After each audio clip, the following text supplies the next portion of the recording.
trying to see that in such an esoteric topic there's such a great amount of interest. I won't start by talking about multiverses. I'm going to start by saying what we know about the very early universe and what we know about the physics that powered the Big Bang and how we know it. And towards the end I'll come to multiverses just to pique your interest, okay? So the title of my talk is Fingerprints of the Early Universe. Actually, is there a poster that I can use? Okay, while he finds it, I'll carry on talking about this picture. This is the Sumerian woodcut. So it shows, it's a colorized version, it's originally a woodcut, and it shows a medieval man trying to pierce through the sky and look behind at the workings of the universe.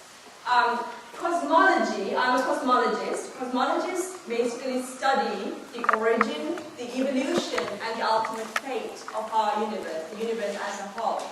And cosmology is one of the oldest branches of astronomy. For a very long time, of course, you see at these times people are still interested in the workings of the universe. And for a very long time, cosmology was a very speculative science. People had lots of theories about how the universe worked, but they didn't have any data to test these theories with. And as you know, science progresses by coming up with theories and testing them with data or with observations. Unfortunately, we can't make universes in the lab. The great experiment has been done. It's been done once, and there's data that we can gather about the consequences of that experiment. And so cosmologists are not like other types of scientists. They're more like detectives.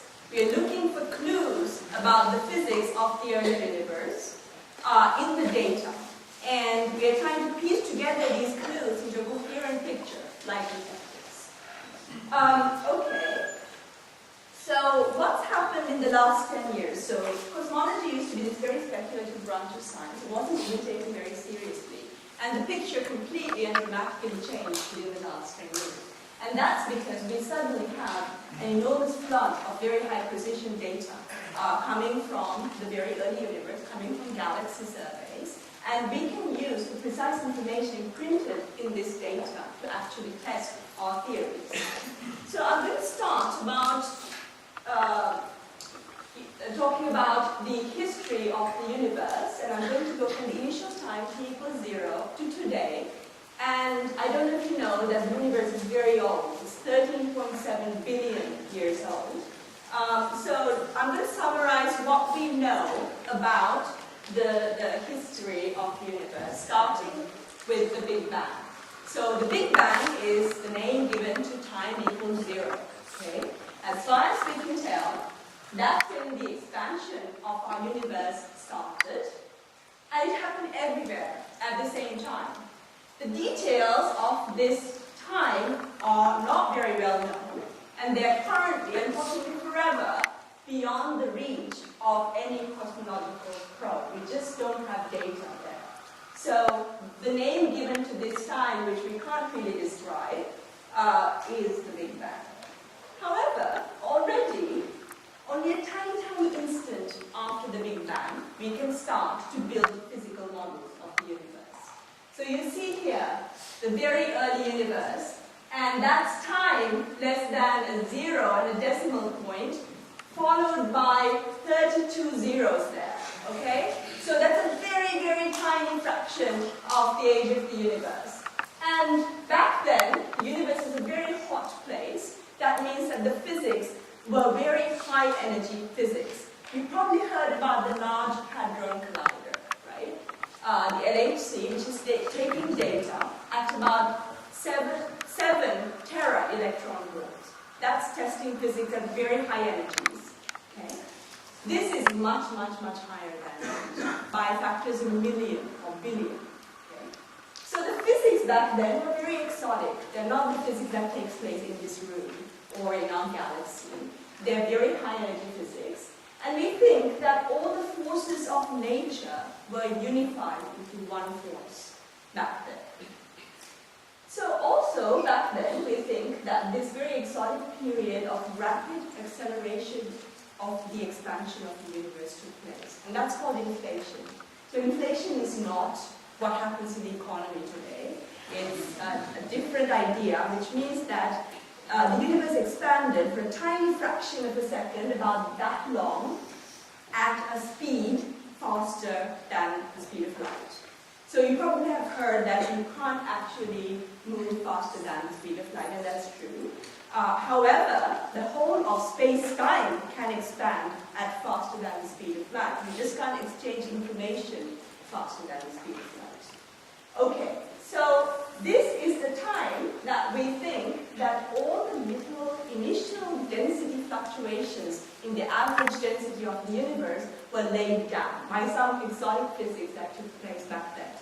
These are the tiny fluctuations that later, under the influence of gravity, gave rise to all the structure we see in our universe today. All the galaxies, all the planets, all the people originated from some physics that came from there.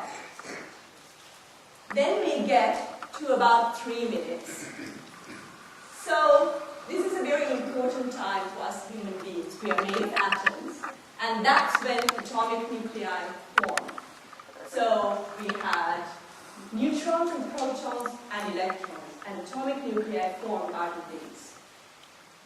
The heavy elements that make up our universe and make up most of our bodies, other than the hydrogen, were not made back then.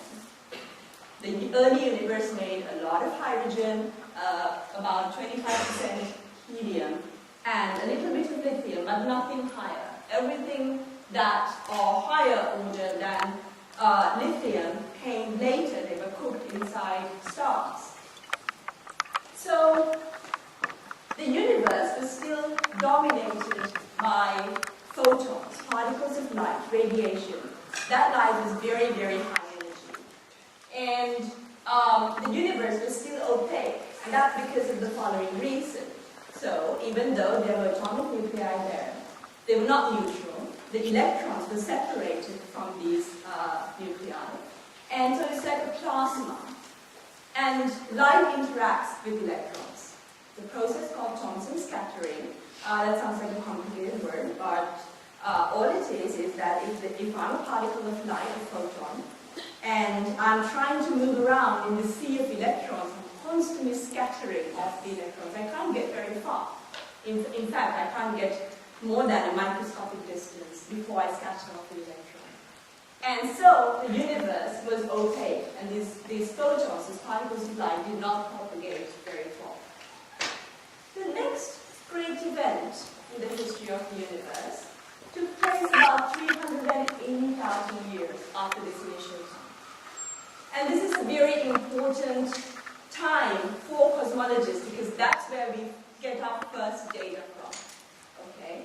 And something very important happened there. So before I said the universe was completely ionized, it was a plasma, and these photons could not propagate very fast.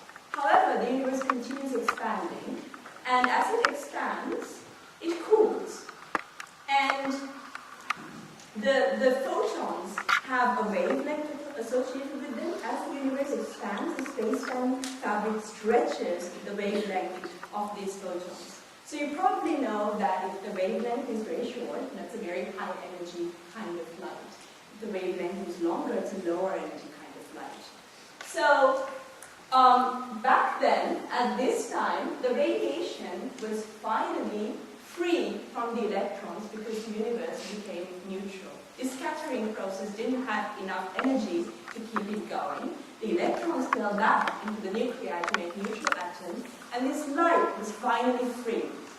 And it's been free ever since, and it's been free to come to us from back at that time.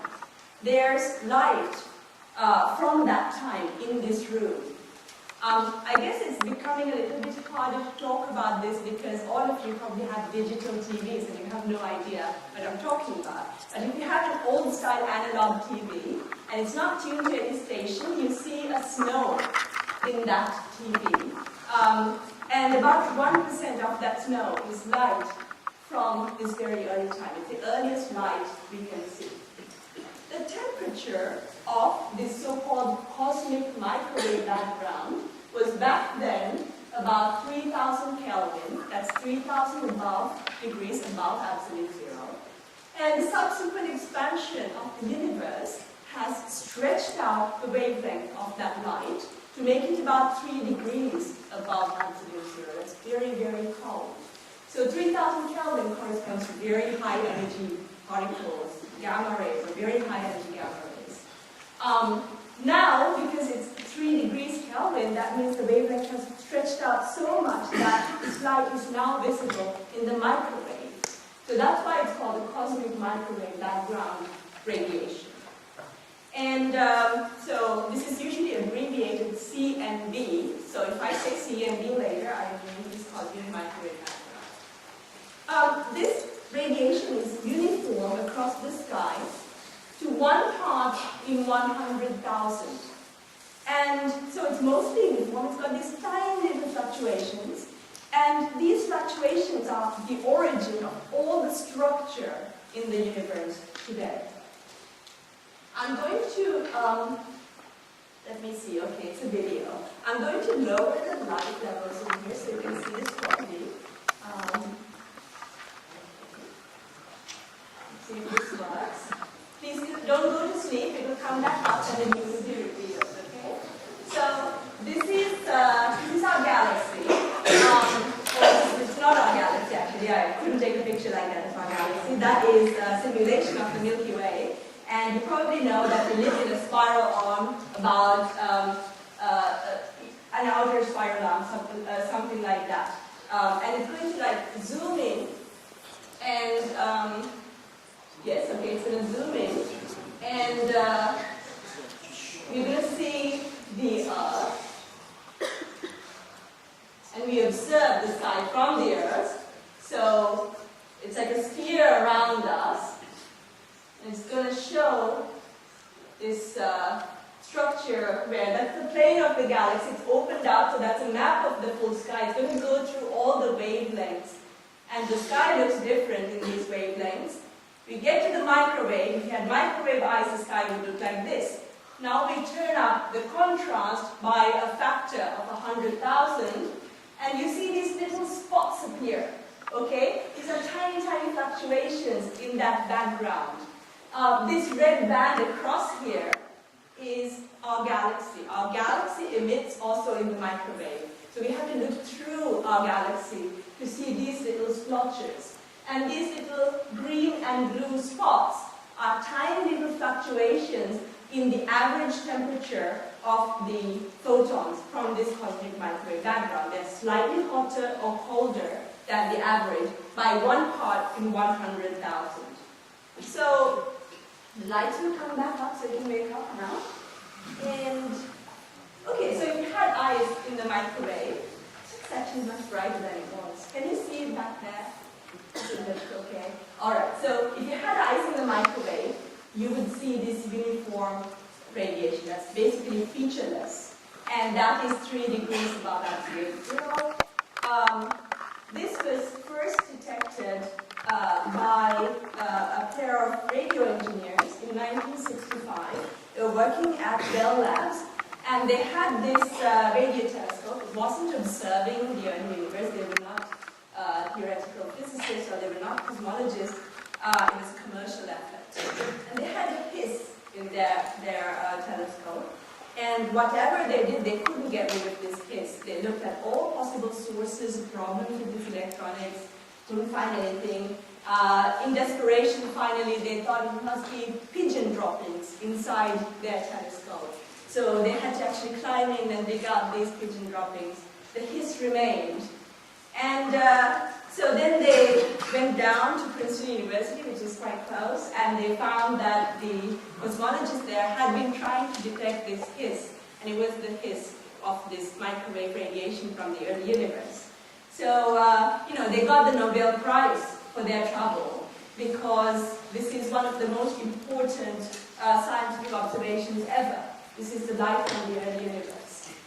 So then, this satellite called COBE, the Cosmic Background Explorer, in 1992, mapped out this pattern and measured this temperature.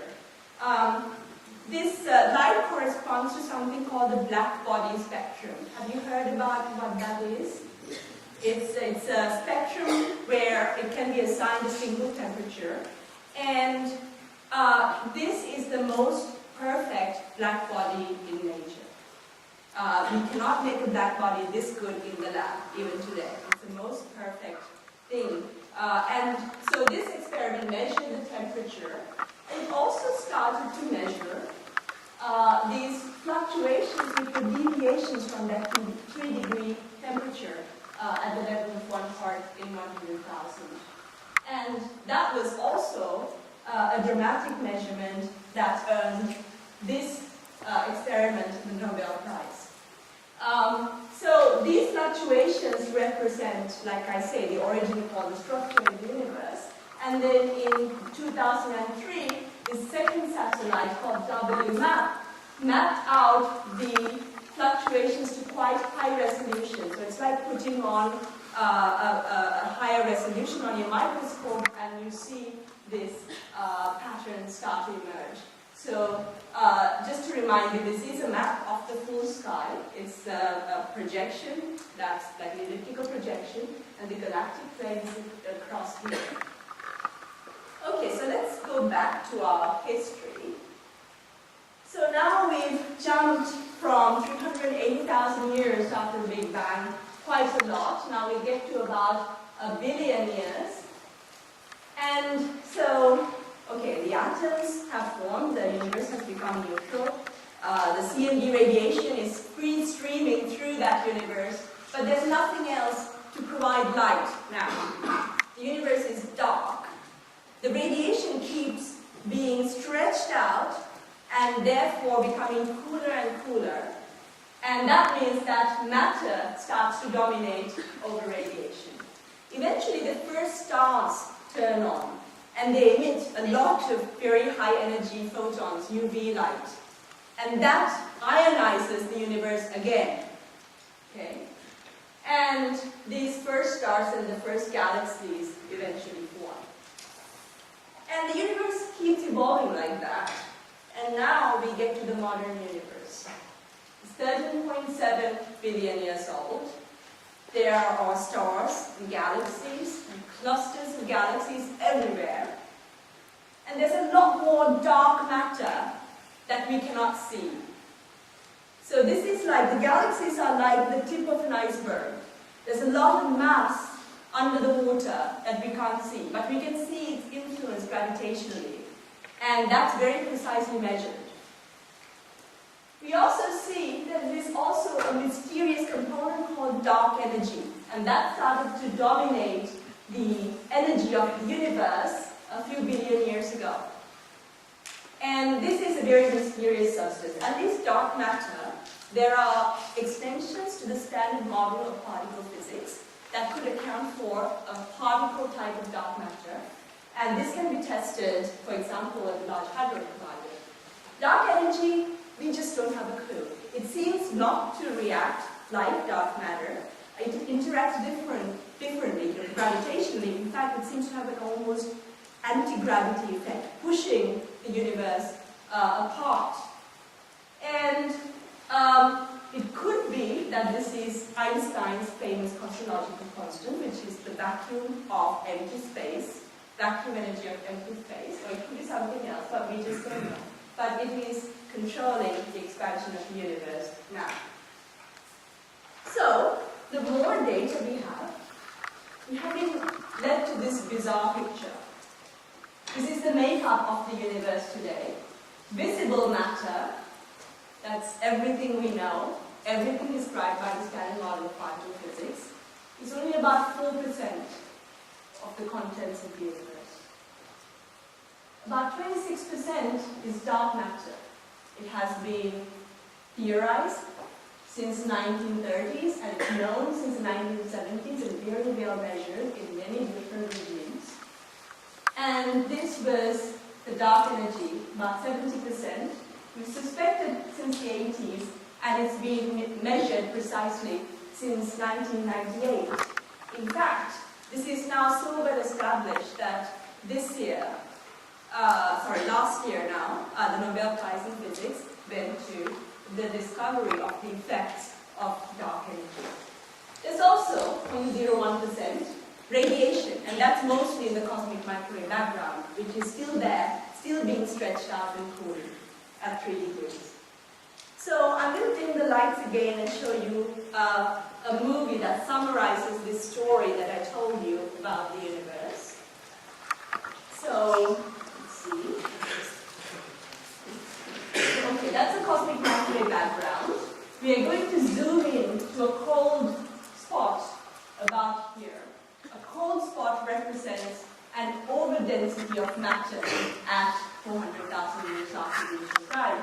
And an overdensity, of course, means that there's more gravity there, more matter to collapse under gravity. So this structure is going to collapse under gravity and form stars. So we zoom in. This big clump of dark matter here. Stuff is falling into it. It's pretty dark. And now the first stars will light up. There it goes. Galaxies are forming, big streamers of gas following the evolution of the matter.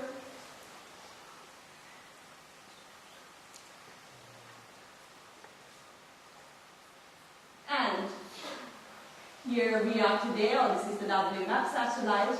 It's looking back through all that stuff to the early universe. Right? Cosmology is a hard subject. It involves the study of many, many different branches of physics.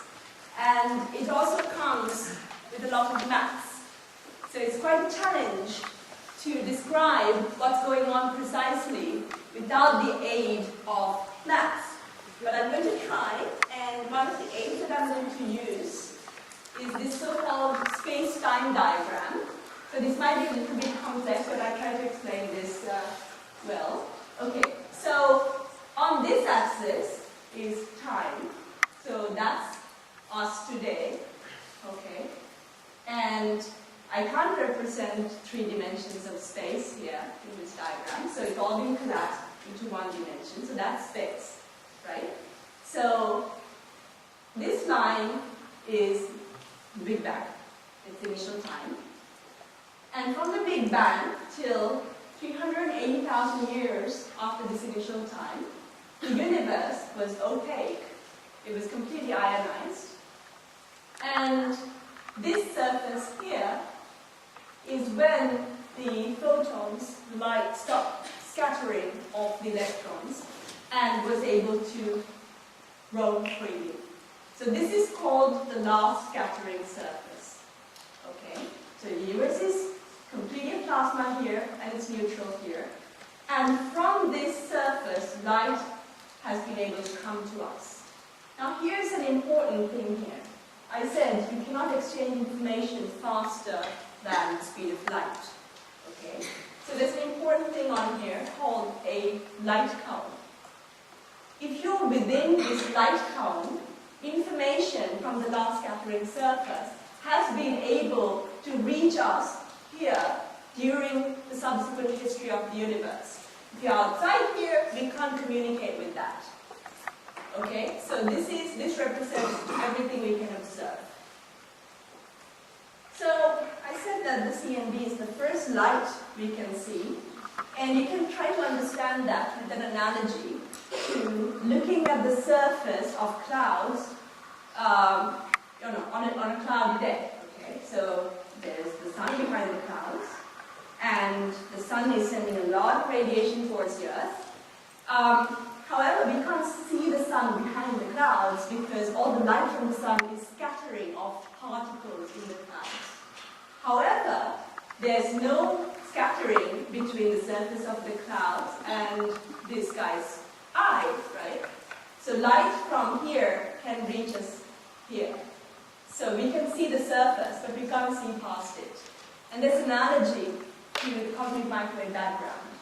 Of course, there's no sun behind lighting it up, but otherwise it's the same physics. You have scattering preventing you from seeing past the surface, and we can see the surface because light can come from that surface without scattering to us. So I showed you this map of the cosmic microwave background. Even at the current best level of data, there are about 50 million pixels on that map. Okay? And all the information in each of those pixels are not independent. Okay? So there isn't enough information to have 50 million different pieces of data on that map. You have to actually compress the information in that map in order to study it scientifically. And astronomers use something called an angular power spectrum to do so. That sounds like a scary word, but actually the concept is very easy to explain.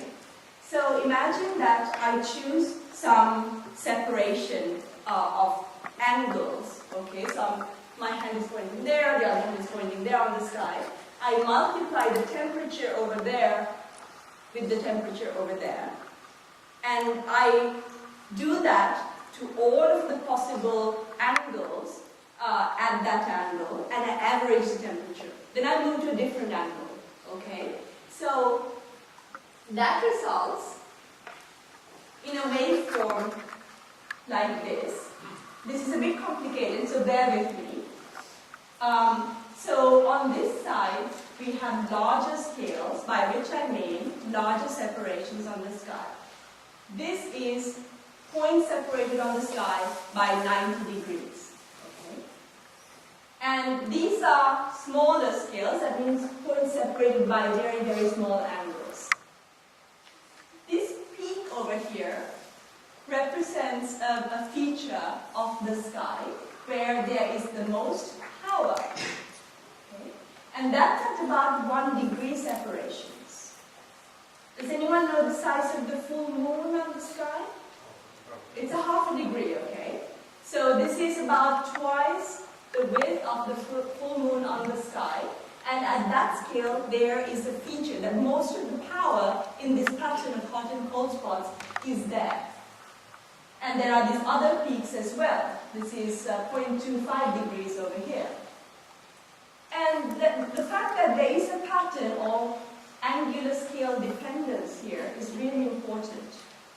So if there is equal power on all these scales, the sky in the microwave would look very different from having this pattern of peaks and troughs. You can see that in these images up here. So on the left, it shows the sky, what it would look like at those angular separations if there was a waveform.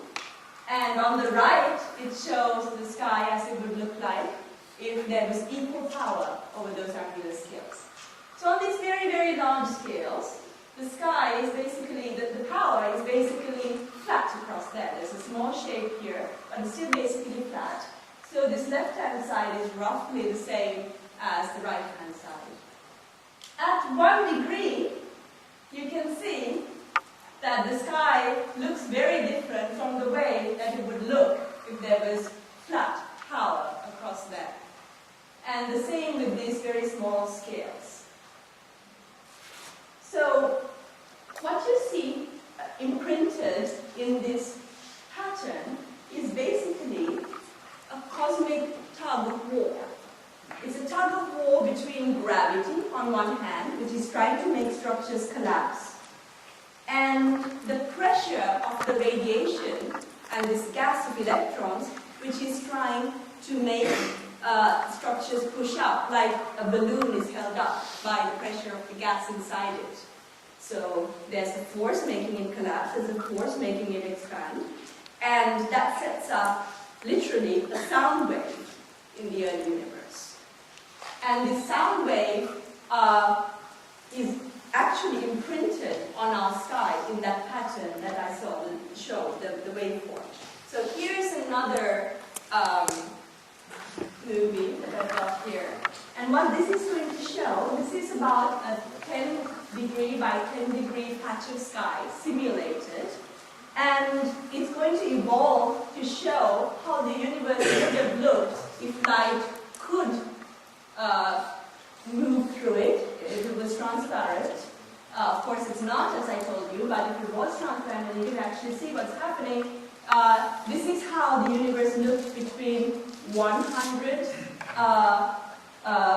years after the initial time and 380,000 years after the initial time. So you can see that there are lots of blobs on all possible scales. There are these huge blobs, and there are also very small fluctuations as well. And you can see how this thing evolves. So at the end of this movie, the CMB will be released. You can see this kind of modeling that's happening. Those are the sound waves. They are on all possible scales. And eventually it gets washed out by the expansion of the universe, but these big features still remain.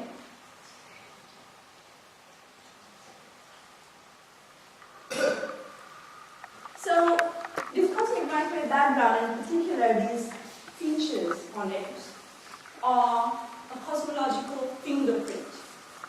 Okay? So, a given model of cosmology can make a very precise prediction for the form of these patterns on the sky, in particular for this angular power spectrum that I showed you. And so, if you then compare it with the real sky, you can work out which one is the right cosmological model. So this goes back to the analogy of cosmologists as detectives. We can't repeat the experiment, so we're looking for fingerprints, and we are going to compare our theories with the data in this way. So that's the theory. Now I show you the data. So this is the same waveform, the angular power spectrum, our cosmological fingerprint. So angular size, so that's 90 degree separations, that's 1 degree, and this is 0.2 degrees. And this is the temperature fluctuations in microkelvin squared. In red is the theory. And in black, the error bars you can barely see is the data. Okay, this is data obtained in 2003 from the WMAP satellite. So you can see as you go to smaller and smaller scales, the experiment has a certain resolution, and the resolution kind of dies out over there, and the error bars become big. Here's data from a couple of years ago from the ground, from the South Pole telescope. This is actually the experiment that's at the South Pole. And there are cosmologists who are brave enough to actually go and stay there over the whole winter and operate this telescope and obtain data. And so the blue is data from that telescope, and you can see just boing, boing, boing, boing. It follows that pattern. And that curve that fit this data is going through all that data as well. It's remarkable, the consistency between that model and all these numbers. So you see there's about 3,000 numbers there. There's a model with just 6 parameters that's fitting all of that. It's very predictive. And so that makes the cosmic microwave background a cosmic Rosetta Stone. The physics of the cosmic microwave background is just scattering physics that's been understood for a very long time. So we can describe the physics very well. We can build experiments for which we know and understand the properties of the instrument and how it behaves. For example, the satellite experiment that you put out in space. We know exactly how the detectors behave. So we have physics that's well understood. We can build instruments whose behavior we understand very well. And therefore, it becomes an ideal probe of the basic properties of the universe. Now I'm going to tell you a couple of ways that we can understand some very basic and important facts about the universe by using the cosmic microwave background. The first way we can do that is by using it as a standard ruler. So what's a standard ruler? Here's an example. You intuitively know what is the rough size of a car, right? If you see a pair of headlights, you know roughly, without even thinking about it, how far apart they are. So if you're crossing the street at night and you can see the headlights approaching you at a certain separation, you can intuitively tell how far away it is. And this is exactly how we use the cosmic microwave background as a standard ruler. So a typical CMB spot size, as I said, is this first peak in this waveform, which is about a degree, right? And so we know what the size of that spot would have been 380,000 years after the Big Bang. We see it projected at about a degree. So we know what the actual size is. We see what angle we can see it at. So we know the distance to it. So we can use this idea to figure out the age of the universe and also its geometry. So here's an example of how old, actually, now I want to turn the lights down. Give me a second so you can see this properly.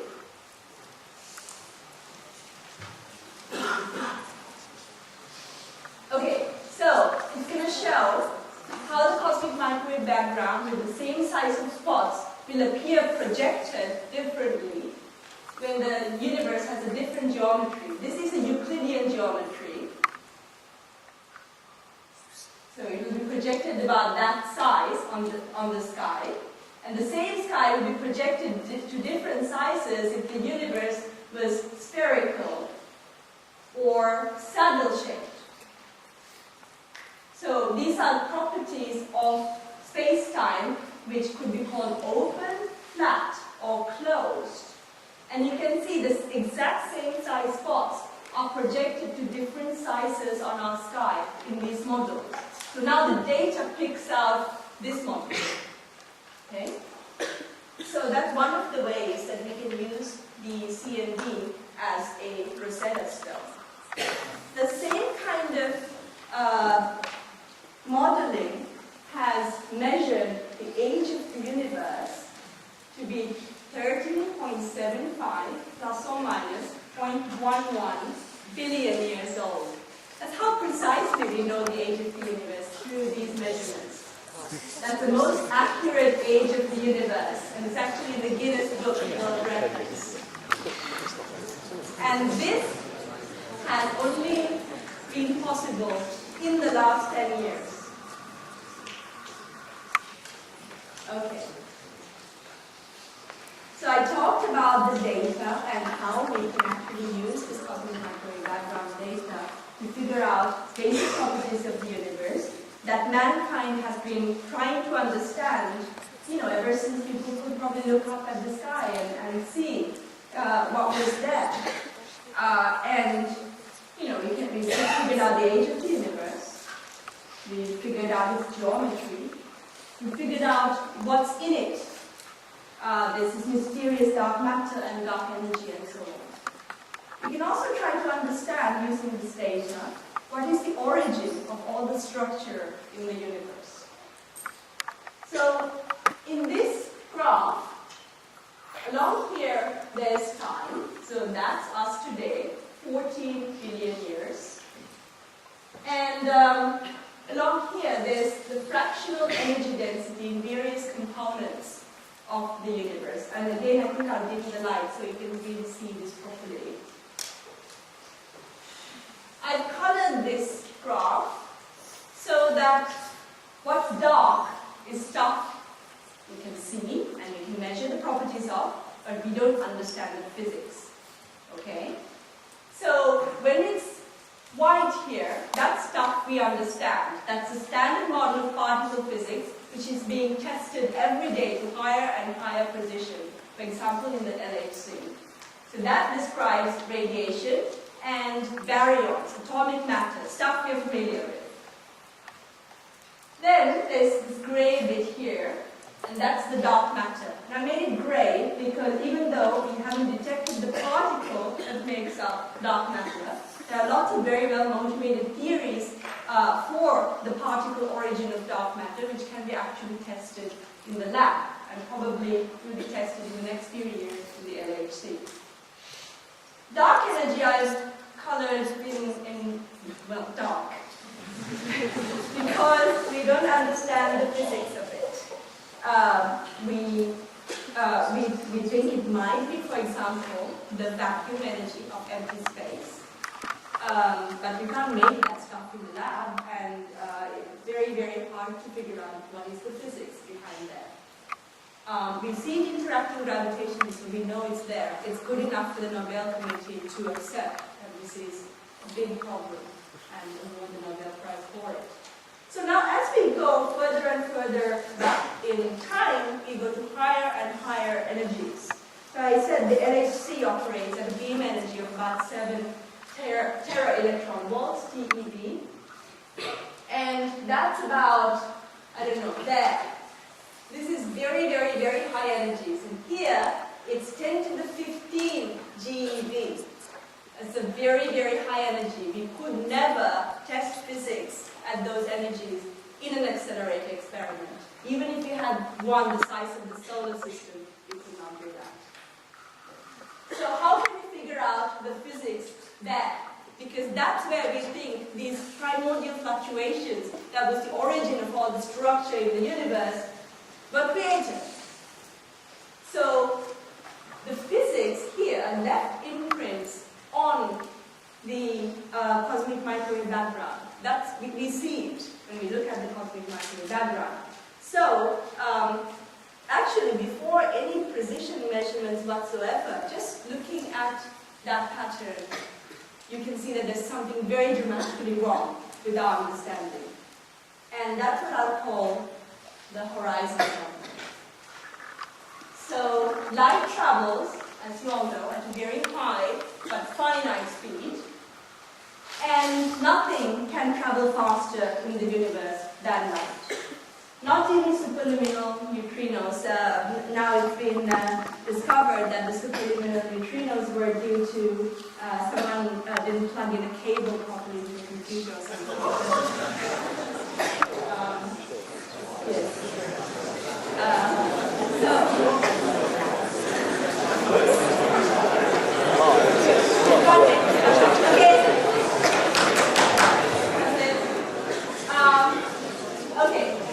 So science progresses sometimes with obstacles like this. Anyway, so nothing can travel faster than light in the universe. So no information can be exchanged between 2 points if light cannot travel between them in a given time.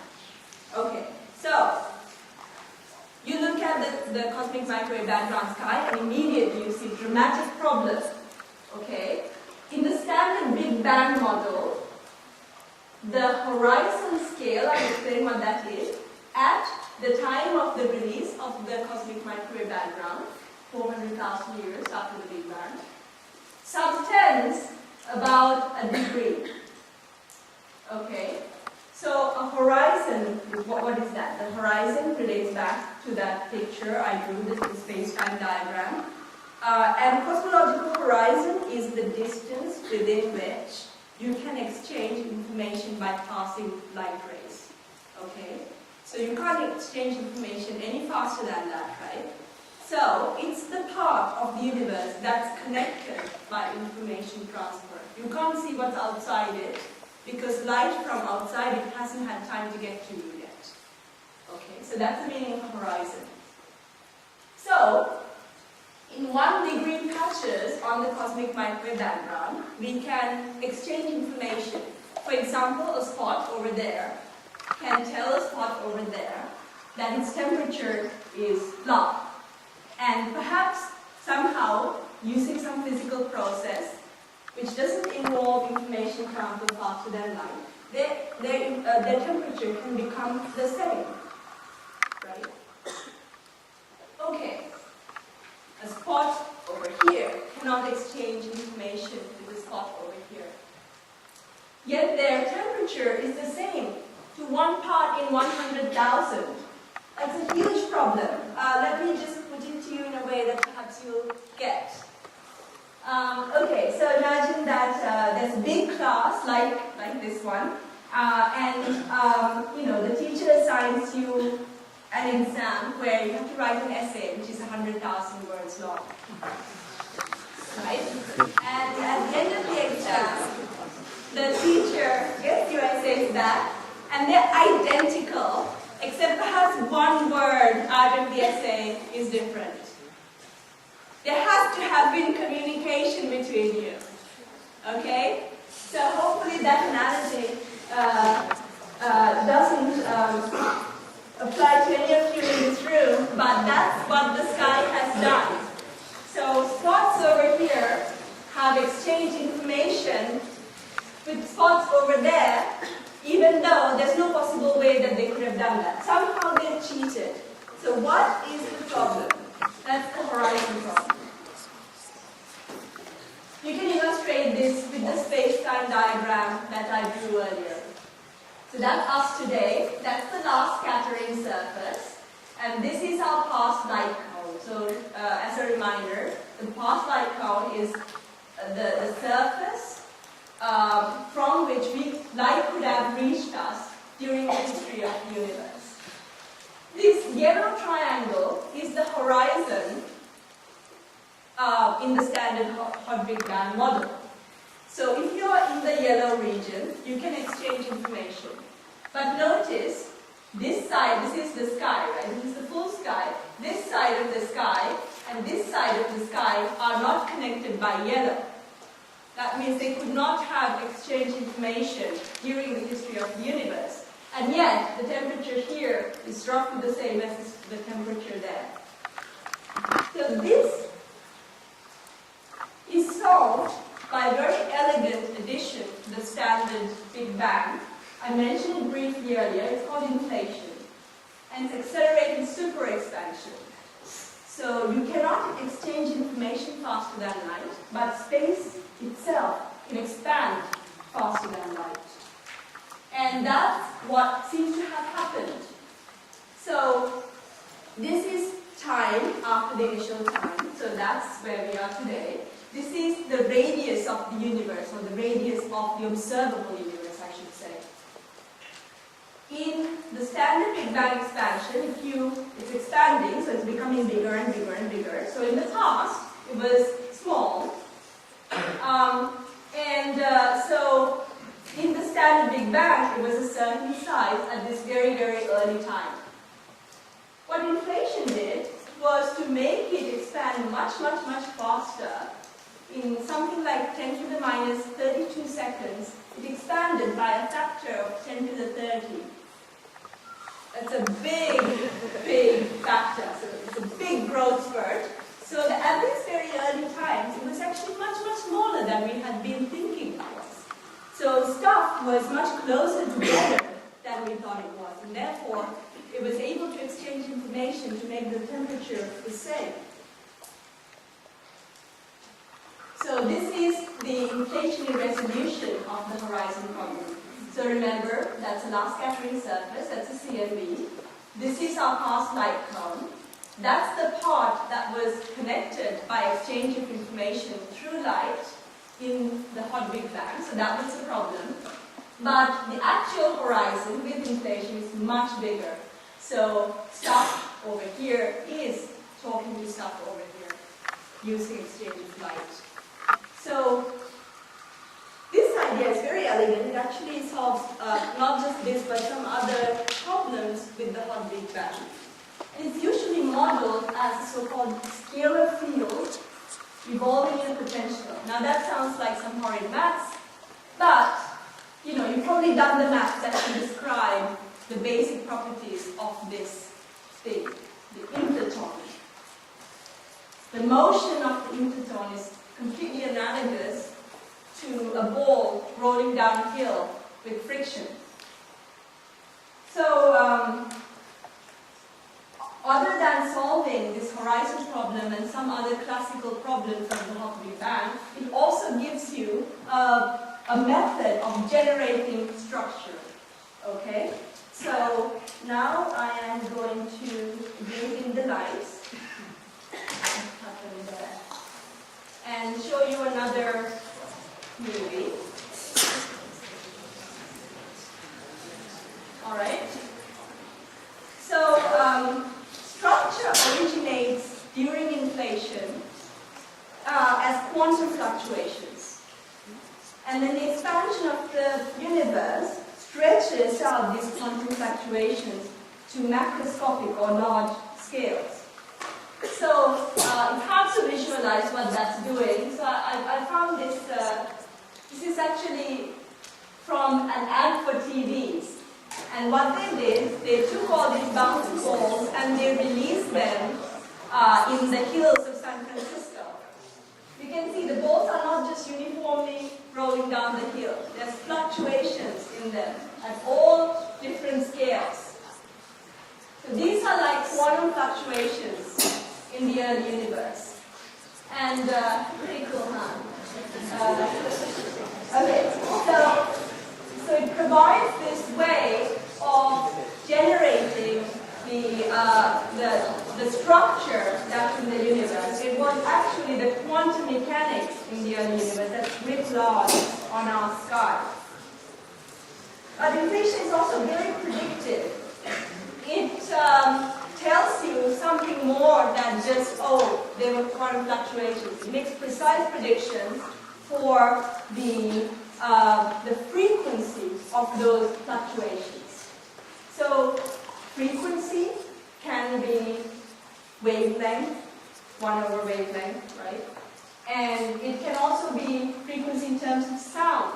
So since I can't actually show you a sky here, I thought I would get across this concept by using sound. So large scales, big wavelengths on the sky is bass. Small scales are treble. Okay? If you have more power in your music on small scales compared to large scales, this is what a piece of music would sound like.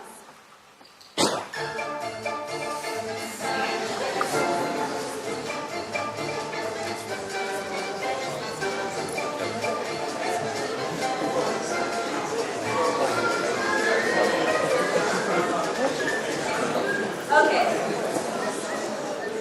So if you have more power in the bass than in the treble, that is more power in the large scales on the sky compared to small scales, you would perhaps sound like this. Whoa! No, you would instead sound like this.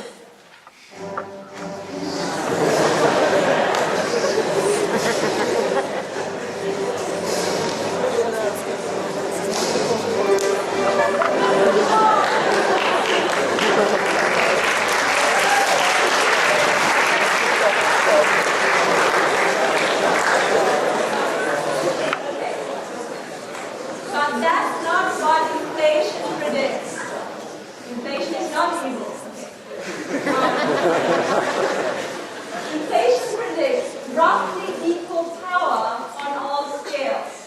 And this is actually what's observed.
for the properties of the microwave sky.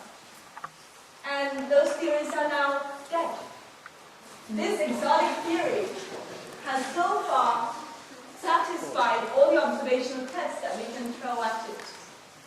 So maybe we can try to understand physics at scales where we can't actually, energy scales where we can't actually test it in the laboratory, but we can test it by using the whole universe as a laboratory. So in the last few minutes, the talk advertised multiverses, so I'm going to get to multiverses. All right. So the discussion about multiverses is very prevalent in theoretical physics today because our theories are telling us that they exist. And it's tied to the question of how big is the universe. That medieval guy that was in the first slide I showed they probably didn't know that they were even living on a spherical planet.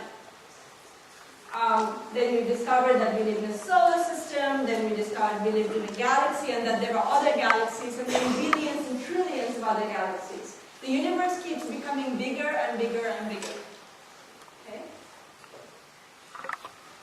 So, it seems that modern themes in cosmology, such as this mysterious dark energy, which again is a phase of acceleration in the expansion of the universe, just like inflation, and inflation itself, for which both of these things have a lot of observational support now. And modern themes in theoretical physics, such as symmetry breaking and extra dimensions, both of these two facts combine to say that our observable universe, the part of the universe which is connected by the exchange of light, might just be one piece of a much, much bigger multiverse.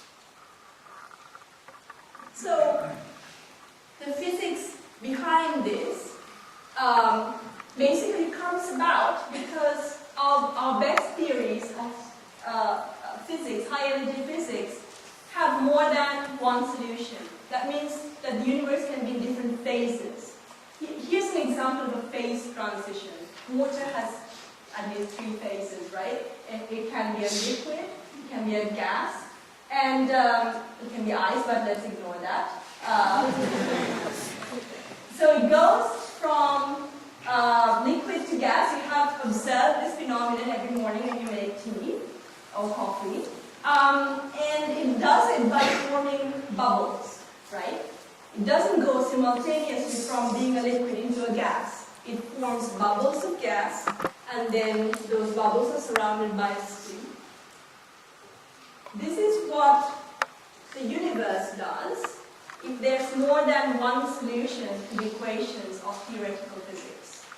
Those different solutions are like different phases. And the universe can be in a phase where it's inflating, it's accelerating its expansion, and some part of that accelerating, inflating space can tunnel in to a phase where inflation has stopped, like in our universe. Okay? So it does that by formation of bubbles of non-inflating space, and that is surrounded by inflating space. So this is like a Swiss cheese. The holes in the Swiss cheese are like the parts of the universe that's stopped inflating, and the bits, the cheesy bits in the middle, or the part that's still inflating, and it's hurling these bubbles apart very, very fast. And if the universe is expanding, these bubbles are becoming more and more separated with time. This idea is called eternal inflation, inflation that never ends. It only ends locally in little bits of space. These are not little, these are separate universes. Okay? But in between, it's still expanding. So if the rate of bubble formation is less than the rate of expansion, this accelerated expansion will never end everywhere. It will only end locally. That's called eternal inflation. And if you have positive vacuum energy, like we seem to observe in our universe, these bubbles form, but space in between expands accelerated rate. So inflation can become eternal. And so, wow, I mean, that's a big claim to make. Is that science, or is it science fiction? As I said at the beginning, science proceeds by coming up with theories and testing them. But how can we test this theory? Our theories seem to be telling us this amazing idea, but how can we test something which is outside our universe? So the theory actually says that there are lots and lots of pocket universes where the fundamental constants of nature can be different from our universe. The gravitational constant, Newton's gravitational constant, will be different in another universe. The mass of the electron will be different. There's a strong theoretical motivation, but is it experimentally verifiable? It is, if we can actually find evidence of other universes. If these bubbles form more than once, and theory says they can form infinitely many bubbles, then once in a while you get collisions between these bubbles. And these collisions can leave an imprint on the cosmic microwave background, a bruise. Here's an example where there's an artist's impression of a collision. I'm sure it won't look like this, but the symmetry of the collision is illustrated here. Two bubbles collide, and the part where they interact has a circular disc-like symmetry on the sky. And I'm sure that is not showing up very well, so let's dim the lights for that. That imprint can look like something like this on the cosmic microwave background. You see that there's a region here that's kind of disc-like with a discontinuity at the edge. That region has been affected by the collision. So this is a potential way, and one of the very, very few windows of opportunity to test this hypothesis of the multiverse. The current data isn't good enough to actually look at the data at this sort of resolution to find that precise pattern, but the future data is. In fact, the future is here. The future is this experiment called Planck. So COBE, let me remind you, was the satellite that discovered that there are these tiny fluctuations in the cosmic microwave background. WMAP has mapped it very accurately and enabled us to find, for example, the age of the universe and its geometry. Planck is the next generation. It's a European satellite. It's right now out there in space. It was launched in 2009, and it has completed 5 complete sky surveys at a much, much higher resolution and sensitivity than the previous best data. Unfortunately, this data is embargoed till next January, and I can't talk about it, but it's beautiful. It's just stunning. I can show you an indication of what it would look like. So this satellite has mapped the sky in this, again, this is so beautiful. I'm going to turn down this so you can see the detail in it. This has been released to actually emphasize the contribution from our own galaxy and not from the cosmic microwave background. But you can see the improvement in resolution. This is the thin plane of our own galaxy. These streamers of gas, streamers of electrons spiraling around in the galactic magnetic field to create these kind of structures. So that's our galaxy. And what we are interested in, or what cosmologists are interested in, is the stuff behind, which this image has been designed to hide because it's still being analyzed. So here's a highlight. So that's a highlight from somewhere around there in the galactic plane. And this shows the birthplace of stars. Stars form in these very dusty clouds. There's lots of gas and dust around there. And this is the galactic plane. And you can see the detail and beauty of that data. So this satellite is a movie about it as well. Oops, maybe not. Okay, so I mean this is a simulation of the satellite showing the way it maps the sky. You can see the mirror. Of course, it's not an optical telescope. This is a microwave telescope. The light goes in there, and it rotates around, mapping the sky. So this thing is out there in beyond the orbit of the moon. And it's very, very cold out there, but it's not cold enough to do this exercise at this level of precision. So the satellite is actually cooled by really, really complex and hard bit of engineering, active coolers, refrigerators in space, to be about 0.1 degrees above absolute zero. It's an amazing piece of technology, and it's performed really well. In fact, it completed its primary mission a couple of months ago, and so we have all the information that we're going to get from it.